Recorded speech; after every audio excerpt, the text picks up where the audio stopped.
सुख करता दुख हरता वार्ता विघ्नाची नुरवी पूर्वी प्रेम मुक्ता फलांची जय देव। दुख हरता सुख करता वार्ता विघ्नाची नुरवी पूर्वी प्रेम मुक्ता फलांची उटिशेंदुराची मुक्ता फळांची जय देव। तो सुख करता दुख हरता। समर्थ स्वामी रामदास ने इस आरती की रचना की है। आरती गाने वाले बहुत कम लोगों को पता है कि इस आरती के रचयिता शिवाजी के गुरु समर्थ स्वामी रामदास, और अधिकतर लोग 2 या 3 पंक्तियों का गान करते हैं आरती में। समर्थ स्वामी रामदास ने जो लिखी है 9 पंक्तियां लिखी हैं। तो सुख करता दुख हरता वार्ता विघ्नों का जो निवारण करते हैं ऐसे। और जीवन में विघ्न जाएंगे तो स्वाभाविक है, सुख आएगा, दुख हट जाएंगे। और दूसरा, गणेश जी की कृपा की आवश्यकता जो हमें रहती है वो है ब्रह्म विद्या प्रदायिने। ब्रह्म विद्या के दाता है। यूं तो समग्र विद्याओं के दाता गणेश जी हैं, लेकिन विशेष करके ब्रह्म विद्या प्रदान करते हैं। सभी विद्याओं की महारानी है ब्रह्म विद्या। सभी विद्याओं का साफल्य है ब्रह्म विद्या में।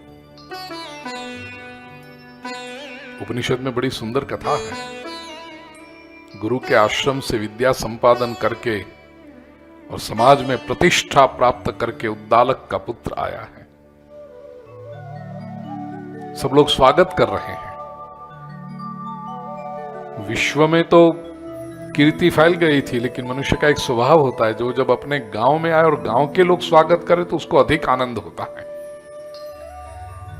गांव में से सब लोग स्वागत करते करते उसके मोहल्ले में आए, वहां तो और अधिक के वहां जिनके साथ में खेला था ये सब लोग आज बाजा बजाते हुए, ढोल नगाड़ा बजाते हुए, नाचते हुए स्वागत कर रहे हैं कि हमारे में से एक इतना विद्या प्राप्त करके आया।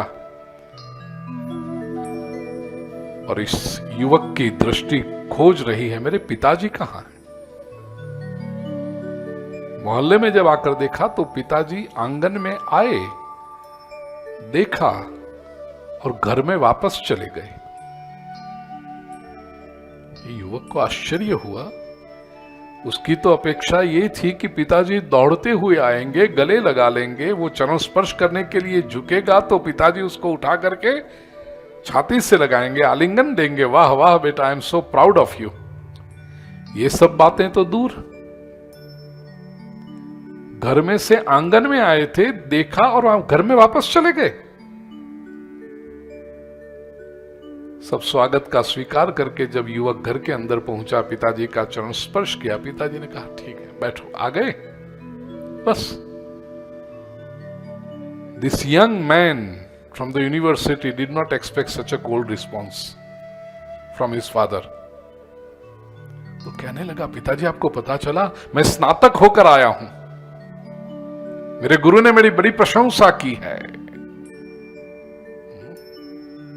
पिताजी ने कहा ठीक है। राष्ट्र में चारों तरफ मेरी कीर्ति फैल गई है, देखा आपने, गांव के लोगों ने भी कितना स्वागत किया पिताजी मेरा। पिताजी कहते ठीक है। पिताजी आपको कोई आश्चर्य नहीं हो रहा, मैं इतनी सारी विद्याएं प्राप्त करके आया हूं। पिताजी ने पूछा, इतनी सारी विद्याएं तूने प्राप्त की वो तो मुझे पता चला, लेकिन तूने ऐसी कोई विद्या प्राप्त की जो जानने के बाद और कुछ भी जानने को अवशिष्ट रहता नहीं है, ऐसा कुछ तूने जाना? ये भी पढ़ा लिखा था। वो क्या सीखा है उसका तो उसको पता था, लेकिन साथ में यह भी पता था कि उसको बहुत कुछ नहीं आता है। मेडिकल फील्ड में कोई गोल्ड मेडलिस्ट बने, यूनिवर्सिटी में टॉपर, तो उसको पता है कि मुझे मेडिकल साइंस आता है, उसमें भी स्पेशलाइजेशन किया है, समझो कार्डियोलॉजी में, तो उसको पता है कि मुझे कार्डियोलॉजी पता है, लेकिन मेडिकल में ही यदि कोई किडनी के बारे में पूछे तो मुझे नहीं पता है, कोई आंख के बारे में मुझे पूछे तो नहीं पता है। तो जो व्यक्ति असल में समझता है उसको यह भी पता है कि कुछ क्या नहीं आता मुझे। इतना तो उसको पता था कि बहुत सारी विद्याएं सीखा है, लेकिन ऐसा कुछ नहीं सीखा जो सीखने के बाद, जो जानने के बाद और कुछ जानने को बचता ही नहीं। तो कहता पिताजी ऐसा तो नहीं। पिताजी ने कहा फिर तेरी विद्याएं किस काम की? बहुत सारा कुछ सीख लिया लेकिन बहुत कुछ बच भी गया है। जब तक तुम ऐसा कुछ नहीं जानते जिसको जानने के बाद और कुछ जानने को बाकी बचता नहीं है। उपनिषद में बहुत सुंदर लिखा है, पिताजी को चरण स्पर्श करके निकला वापस, पानी भी नहीं पिया है घर में। गुरु के आश्रम में पहुंचा, कहने लगा गुरुदेव। गुरु को आश्चर्य हुआ, इतनी जल्दी वापस आ गया तो क्यों? कहते हैं विद्याभ्यास बाकी है अभी। गुरु ने कहा तू तो स्नातक बन के गया था, वहां यहां से क्या बाकी? ये युवक अपने गुरु से कहता है आपने मुझे वो विद्या नहीं सिखाई जिसको जानकर संसार में और कुछ जानने को बचता ही नहीं है। क्यों नहीं सिखाई ऐसी विद्या? गुरुदेव ने सुंदर सा स्मित करते हुए कहा क्योंकि इस विद्या के बारे में तूने पूछा ही नहीं। तो जिस जिस विद्या के बारे में पूछता गया मैं तुझे बताता गया, लेकिन उस विद्या के बारे में तूने कभी नहीं पूछा कि जिसको जानने के बाद संसार में और कुछ जानने को अवशिष्ट रहता नहीं। युवक ने कहा अब मैं पूछ रहा हूं। गुरु कहते बैठ, अब मैं तुझे वो विद्या पढ़ा। ये ब्रह्म विद्या है। ब्रह्म विद्या प्रदायिने। जो ब्रह्म, और ब्रह्म विद्या क्या है?